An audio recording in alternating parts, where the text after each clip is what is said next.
said I don't think he's a striker. Rashi is a striker. Do you know what I mean? But he's not a centre forward, innit?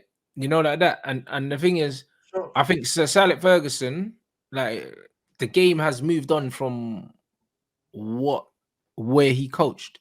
Do you know what I'm saying? Because now the number 9s, the central players, are not the guys that score all the goals. Do you know what I mean? And when they are, they're usually to the detriment of the team, innit? Because you're never gonna find that. Probably Harry Kane is probably the only exception, yeah. No, Harry Kane and Karim Benzema are probably the only 2 strikers in the world, yeah, that can facilitate an attack as well as be the finisher. Like they don't exist in football, bruv. So when you're looking for players like these, Lewandowski cannot facilitate an attack, bro. We played Barcelona over 2 legs. He done fuck all, bruv, and took a shit penalty. That's about it. He done nothing, bro. Like if Lewandowski's not being fed constantly, he's a passenger, bruv.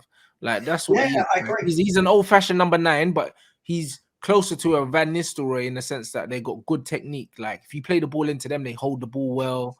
Do you know what I mean? They do all these things. Like Van Nistelrooy could hold the ball well, back into people, roll them. But Van Nistelrooy wasn't fucking getting mad assists and that. Like he was always turn, swivel, shot off. Like that was him.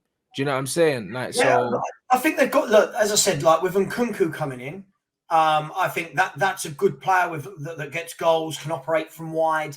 But they need more than that. And I think they just need a focal point up front. I don't think they need a goal scorer up front.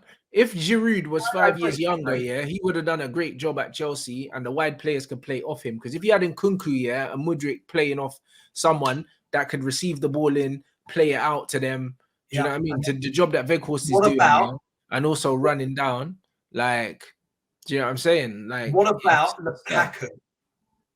The Lukaku's a clumsy, so and so, bruv. He's not the guy still. The only reason I'm saying that is I'm looking like how much are Chelsea going to want for him, and is anyone going to buy him? Like, will he be there? Someone will buy him, and they'll have to take a 50% pay, the 50% fee, because they're not getting more than 50 million for that guy, bruv. Yeah. No. Listen, I think you're right. Listen, I'm not saying. By the way, I wasn't saying Lukaku for me. I'm just saying he's still a Chelsea player, right? So, I don't know. We had this conversation the other day. You look across Europe, who is there in that mold? Who is the focal point that you can play with? I don't know. They need to buy someone, bro, because they try to use Kai Havertz as that because he's tall, but he can't do it. Yeah, that's you know what I mean. They really need to sign Ivan Toney, but we need to sign him. So I don't want them to sign him. Do you know what? That's a shout. If they had an Ivan Toney. Yeah, probably a name that in years gone by, Chelsea fans would have proper turned their noses up. If they've got Ivan Toney, knows the Premier League, big, strong, superb penalty taker as well, good in the air, can hold the ball up, laying it off to Nkunku one side, Mudryk the other, and maybe a João Felix in the hole, you've got a better balance.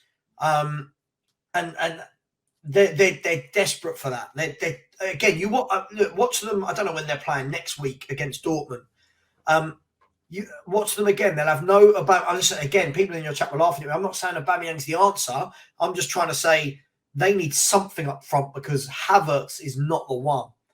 Havertz did nothing yesterday, and I feel for him because I don't think he's not an out-and-out striker.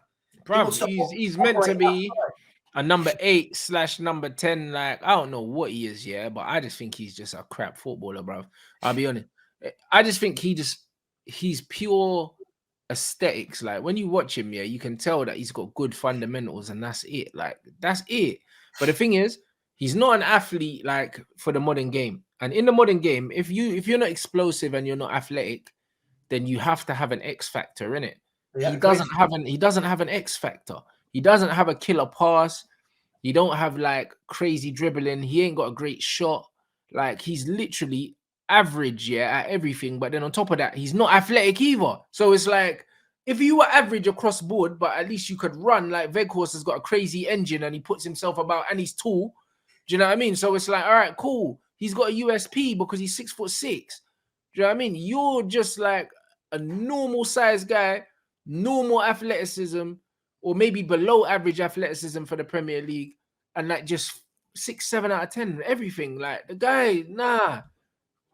It's No, I agree with you. For me, Havertz is he's one of those I can't put my finger on. If I was picking a team, where am I slotting this guy in? Do you know what I mean? I'm not sure, but it's because of that, which I think Chelsea can forget everything this year. I don't mean Havertz, but it's because of that position. I think they can forget everything, because even yesterday when they played some nice link-up play, they moved the ball. They actually moved the ball nicely through from Loftus-Cheek to Fernandes, Sterling. There was nothing, like, never ever did I think, yeah, you're going to score a goal. And as a Spurs fan with that Spurs defense, to say that is mad. But we'll see. Look, if he's still the manager next time we speak next week, then maybe he's got something on the owner, right? Because something's not right. But he's got to beat Leeds, right, at the weekend. He's got to beat Leeds. I think he will as well. I think that Leeds are like, everyone wants to see Leeds right now. They suck, in it. So I think he'll beat Leeds. That won't be an issue. Do you know what I mean?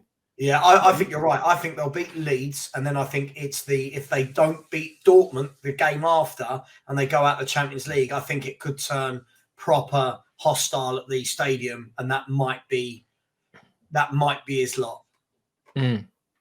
Nah, you might be right. You might be right still. Do you know what I mean? Big up everyone inside. Yeah, he's definitely a below average footballer. And the thing is, because the Premier League is so physicality driven, you can't afford to have below average physicality in the Premier League without being someone like a Christian Eriksen, who's got a brilliant pass, or you need to excel in many different things to make up for the fact that you're not the most explosive.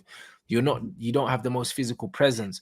You're not the most imposing. If you don't have something physical on your side, you need to make sure that technically you're right up there in the Premier League, because you don't have a lot of time on the ball. And he's just like, when I look at him, I struggle to see what he is. Some people said, yeah, he was an 8, he was a 10.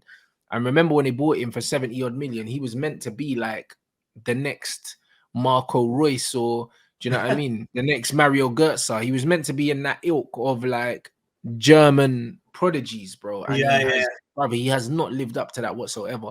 He's got to go down as one of the biggest flops, in the Premier League. But because he plays for Chelsea, it's been overlooked. He's been an elite level flop, bro. 72 million, bro. And it's been how many years? The one goal he's still living off. What, the Champions League final? Oh, that one goal. Carrying his whole legacy. I hear you. It's the same as Lucas Moura. Yeah, literally, in it. Yeah, but he scored a hat-trick, though, innit? Yeah. Yeah, but he's been here about 7 years or 6 years, and other than that, done nothing. But yeah, look, it's a tough one, isn't it? I just think we're going to see so many more players go this way because of the ridiculous fees in football, where normally most transfers that would have been in between maybe that 10 and 30 million bracket, they're not called flops. They're just, oh, well, he's a 20 million pound player. But because these players are now going for 70, 90, 100, we're expecting them all to do some amazing things. And the price outweighs their ability. And that's how it's going to keep going, I think. It's going to keep going that way. But, yeah, interesting times.